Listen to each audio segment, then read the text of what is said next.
એવો આ કથાનો પ્રભાવ. આગળ 6ઠા અધ્યાયમાં કથા શ્રવણની વિધિ બતાવી છે. સૌથી પહેલા વિચાર કર્યો કથા કોના મુખે સાંભળવી, વક્તા કેવા હોય એના લક્ષણ બતાવ્યા. કથા ક્યાં કરાવવી એની ચર્ચા કરી છે.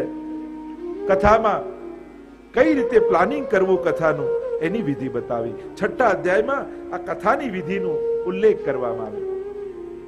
સૌથી પહેલા આપણને એમ થાય કે કથા કરીએ તો છે, પણ એનું બજેટ કઈ રીતે બનાવવું, એટલે બજેટ પણ અહીંયા આપી દીધું છે. વિવાહે યાદૃશમ વિત્તમ તાદૃશમ પરિકલ્પયે. સીધું સાદું બજેટ આપ્યું. તમે જેવું લગ્નમાં ખર્ચો એટલું કથામાં ખર્ચો. હવે લગ્ન ધામધૂમથી કરવા કે સાદાઈથી આપણે નક્કી કરવા, પણ જેવો લગ્નમાં ઉત્સાહ હોય માણસને, તો અહીંયા આચાર્યો કહે કે આ ભાગવત કથા એ પણ જીવાત્માના પરમાત્મા સાથે લગ્ન જ છે.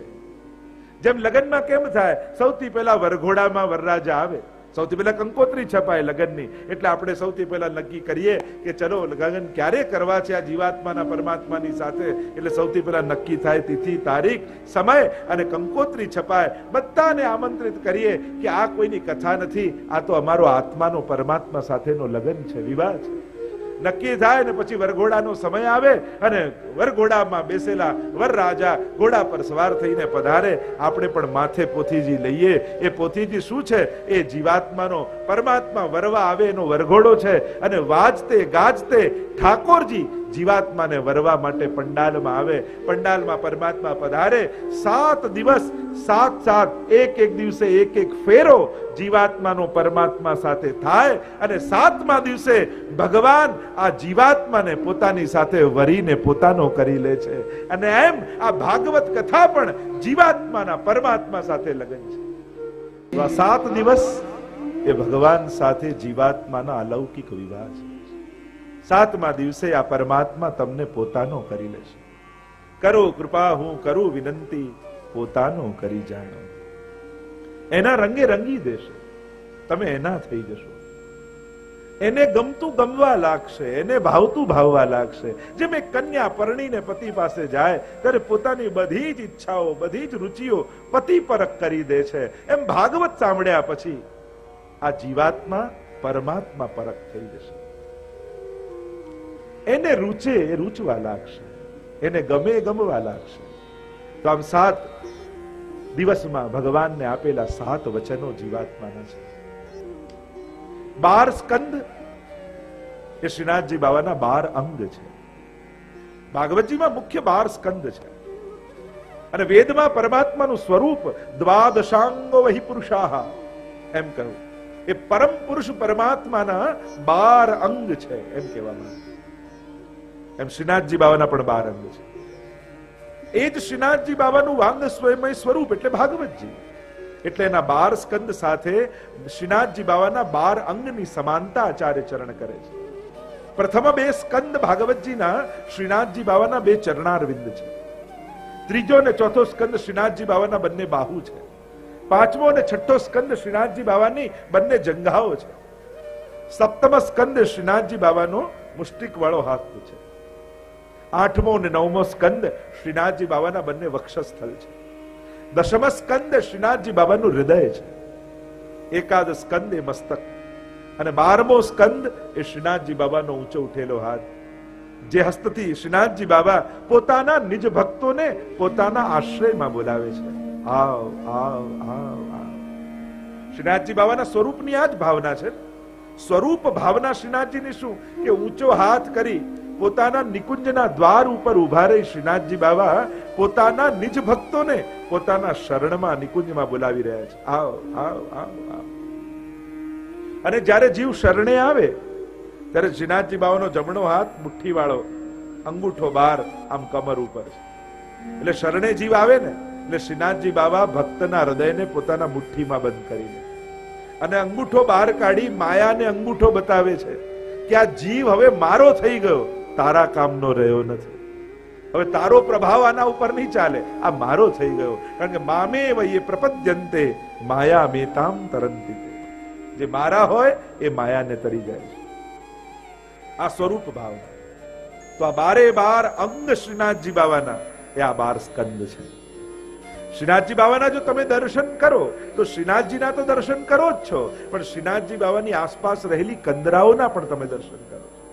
અને કંદરાઓને જો તમે ધ્યાનથી જુઓ તો એમાં અમુક ચિહ્નો છે.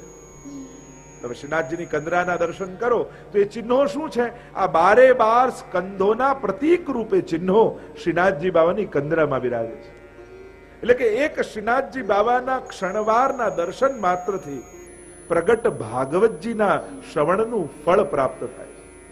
કારણ કે આ ભાગવતજી મૂર્તિમંત સ્વરૂપે શ્રીનાથજી બાવા રૂપે પ્રગટ બિરાજમાન છે. એ પ્રગટ ભાગવત છે. તમે શ્રીનાથજી બાવાના કંદરાના દર્શન કરો તો સૌથી પહેલા શ્રીનાથજીની કંદરામાં 2 ગાયો તમને દેખાશે. એ ગાયો એ ભાગવતના પ્રથમ સ્કંદનું ચિહ્ન છે, સંકેત છે. કારણ કે ગાય પ્રથમ સ્કંદમાં કથા આવે છે, ધર્મ અને પૃથ્વીનો સંવાદ આવે છે. ધર્મ બળદ રૂપે છે અને પૃથ્વી ગાય રૂપે છે, અને બંને સંવાદ કરી રહ્યા છે. તો આ 2 ગાયો બીજું કાંઈ નહીં, આ ધર્મ અને પૃથ્વી છે, જે પ્રથમ સ્કંદના પ્રતીક રૂપે છે શ્રીનાથજી બાવાની કંદરા. શ્રીનાથજી બાવાની કંદરા જોશો તો શ્રીનાથજીની ઉપર એક શુક છે, પોપટ છે. કંદરામાં ઉપર પોપટ બેઠેલું છે. એ દ્વિતીય સ્કંદનું પ્રતીક છે. કારણ કે દ્વિતીય સ્કંદથી શુક ઉવાચ, સુખદેવજી બોલવાનો પ્રારંભ કરે છે. એટલે આ દ્વિતીય સ્કંદ. શ્રીનાથજી બાવાની કંદરામાં મુનિ બિરાજમાન છે. એ મુનિ છે તૃતીય સ્કંદના પ્રતીક રૂપ કપિલ ભગવાન, જેમણે સાંખ્ય શાસ્ત્રનો ઉપદેશ કર્યો. શ્રીનાથજી બાવાની કંદરામાં બીજા 2 મુનિ બિરાજમાન છે. કંદરાને જોશો તો 2 ઋષિ દેખાશે. એ 2 મુનિ નર અને નારાયણ છે. એ ચોથા સ્કંદના પ્રતીક રૂપે છે. શ્રીનાથજી બાવાની કંદરામાં એક ઘેટાનું ચિહ્ન છે. ઘેટું મેષ, અને મેષ એ 12 રાશિમાંની પહેલી રાશિ છે. એ પંચમ સ્કંદનું પ્રતીક છે. કારણ કે પંચમ સ્કંદમાં કાલ ગણના આવે છે, જ્યોતિષ શાસ્ત્રનું વર્ણન આવે છે. તો આ મેષ એ 12 રાશિમાંની પહેલી રાશિ, એ 5મા સ્કંદના પ્રતીક રૂપે છે. શ્રીનાથજી બાવાની કંદરામાં 2 ગાયો છે. એ 6ઠ્ઠા સ્કંદના પ્રતીક રૂપે સંકેત આપ્યો, કારણ કે એ છે પુષ્ટિ લીલા, 6ઠ્ઠો સ્કંદ. એટલે કે ગાય અને વાછરડું માનું દૂધ પીતું જાય, અને પીતા પીતા માને લાત મારતું જાય, અને લાત મારતું હોય છતાંય માં એને દૂધ પીવડાવવાનું બંધ નથી કરતી. આજ તો એની કૃપા છે, આજ એનું વાત્સલ્ય છે, આજ ભગવાનની પુષ્ટિ છે. આ જીવો ભગવાનને કેટલી વાર અનેક પ્રકારથી પ્રતાડિત કરે, દુખી કરે, છતાંય ભગવાન કૃપા કરવાનું છોડતા નથી. એ જ પ્રભુની પુષ્ટિ લીલા, 6ઠ્ઠો સ્કંદ. તમે શ્રીનાથજી બાવાની કંદરામાં જોશો તો નરસિંહજીનું ચિહ્ન છે. આ નરસિંહજી 7મા સ્કંદના પ્રતીક રૂપે છે, કે જેમાં નરસિંહ ભગવાનની કથા આવે છે. શ્રીનાથજી બાવાની કંદરામાં એક સર્પ છે. એ સર્પ 8મા સ્કંદનું પ્રતીક છે. કારણ કે 8મા સ્કંદમાં સમુદ્ર મંથનની કથા આવે છે, અને સમુદ્ર મંથન દેવ દાનવોએ કર્યું ત્યારે વાસુકી નાગને દોરડું બનાવી અને મંદરાચલ પર્વતને રહી બનાવે અને મંથન કર્યું છે. એટલે આ સર્પ વાસુકી નાગ રૂપે 8મા સ્કંદનું પ્રતીક છે. શ્રીનાથજી બાવાની કંદરામાં મોરનું ચિહ્ન છે. તમે નીચે જોશો તો મોર છે, અને મોર નિષ્કામ કહેવાય. અને 9મા સ્કંદ એ નિષ્કામ ભક્તોની કથા છે, ઈશાનું કથા છે. ઈશસ્ય અનુગામી નામ કથા, ભક્તોના ચરિત્ર 9મા સ્કંદમાં છે. તો આ મોર એ 9મા સ્કંદનું પ્રતીક છે. 10મા સ્કંદમાં તો સ્વયં પ્રભુ બિરાજમાન છે, અને કંદરાની મધ્યમાં રહેલા પરમાત્મા એ 10મા સ્કંદનું પ્રતીક છે.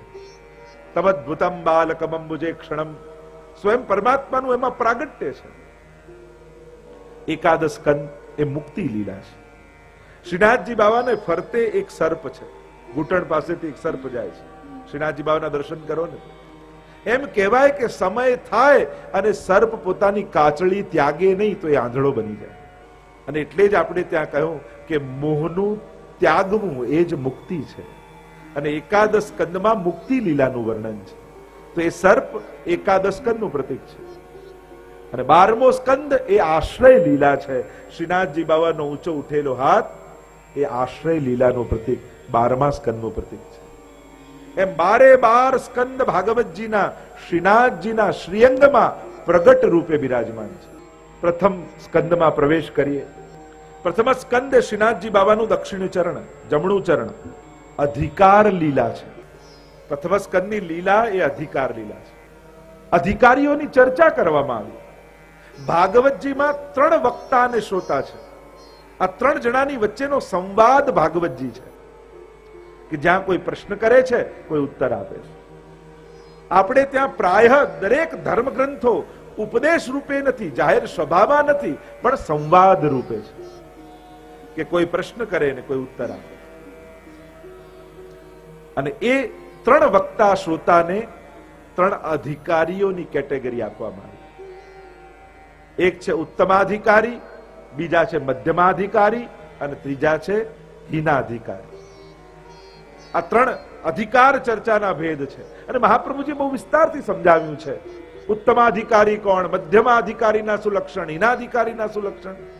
હીનાધિકારીના લક્ષણ એક તો વ્યાવૃત્તિ છે, કથામાં પૂર્ણ નિષ્ઠા નથી, હજી યજ્ઞમાં આસક્તિ છે. અને હીનાધિકારી છે, વક્તા છે સુતજી અને શ્રોતા છે સૌનકજી, જેમની કથા નૈમિષારણ્યમાં થઈ રહી છે. 88,000 ઋષિઓની મધ્યમાં સુતજી પધાર્યા છે અને ત્યાં કથા કરી રહ્યા છે. મધ્યમાધિકારીઓની ચર્ચા આવી. મધ્યમાધિકારી વક્તા છે નારદજી અને શ્રોતા છે વ્યાસજી. કારણ કે વ્યાસજીને જ્યારે મોહ થયો, ઉદ્વેગ થયો કે આટલા ગ્રંથો ને પુરાણો રચ્યા, હજી મનમાં પ્રસન્નતા કેમ નથી, અને ત્યારે નારદજી પધાર્યા ને પોતાનો ભાગવતજીનો ઉપદેશ કર્યો. મધ્યમ કયા? કારણ બંને ભગવદ અવતાર છે, પણ છતાંય મધ્યમ, કારણ કે હજી બંનેને સંસારની ચિંતા છે, સંપૂર્ણ વૈરાગ્ય નથી. ઉત્તમાધિકાર, જેટલો વક્તામાં વૈરાગ્ય વધારે એટલી કથા સફળ વધારે થાય. વક્તામાં વૈરાગ્ય જોઈએ, અને એટલા માટે હજી સંસારની ચિંતા છે બંનેને, એટલે મધ્યમાધિકાર. ઉત્તમાધિકારીની ચર્ચા કરી. ઉત્તમાધિકારી વક્તા છે સુખદેવજી અને શ્રોતા છે પરીક્ષિત મહારાજ. બંનેને ભગવત દર્શન થયા છે, પણ સંપૂર્ણ કથામાં નિષ્ઠા છે. પરીક્ષિત મહારાજને પણ જ્યારે સમાચાર મળ્યા કે 7 દિવસમાં મૃત્યુ છે, અફસોસ કરીને બેઠા ન રહ્યા. બસ 7 જ દિવસ, પણ 7 દિવસમાં ઉદ્ધાર કેમ કરી લઉં, એનો ચર્ચા, એની ચિંતન કરી. સદગુરુ રૂપે સુખદેવજી મળ્યા એટલે ઉત્તમાધિકારીની ચર્ચા. ઉત્તમાધિકારી વક્તા સુખદેવજી, સંપૂર્ણ વૈરાગ્ય, સંપૂર્ણ નિષ્ઠા પરમાત્મામાં, ભગવાનની કથામાં અનન્ય આસક્તિ છે. અને એવો જ વૈરાગ્ય પરીક્ષિત મહારાજને જ્યારે સમાચાર મળ્યા કે શ્રાપ લાગ્યો છે, અને પોતાનો મુગટ છોડ્યો અને સંન્યાસ જાણે મનોમન ધારણ કર્યો અને ઘર છોડ્યું, પછી પાછળ વળીને જોયું નથી. કારણ કે હવે જોવા છે તો સંસારી લોકોને નહીં, ભગવાનને જોઈ લેવા છે, ભગવાનને પામી લેવા છે. અને સંપૂર્ણ નિષ્ઠા પરમાત્માના ચરણારવિંદમાં છે, સંપૂર્ણ વૈરાગ્ય છે, એટલે ઉત્તમ કક્ષામાં મૂક્યા છે. તો આ 3 પ્રકારની ચર્ચા પ્રથમ સ્કંદમાં આવી છે. પ્રવેશ કરીએ પ્રથમ સ્કંદમાં. કારણ કે જેનો જેવો અધિકાર એને એવી પ્રાપ્તિ. ધુંધકારીને મોક્ષ મળે, પણ પરીક્ષિતને તો ભગવાન મળે. કથા એ જ છે, પણ જેનો જેવો અધિકાર એવી પ્રાપ્તિ થાય. અને એટલા માટે, કારણ કે અધિકાર 2 રીતે વૃદ્ધિ થાય. એમ થાય કે આપણો આટલો અધિકાર તો વધે કેમ અધિકાર? તો કે 2 રીતે. એક ઠાકોરજીની કૃપાથી અને બીજું ગુરુના જ્ઞાનથી. એનાથી અધિકાર વૃદ્ધિ થઈ શકે.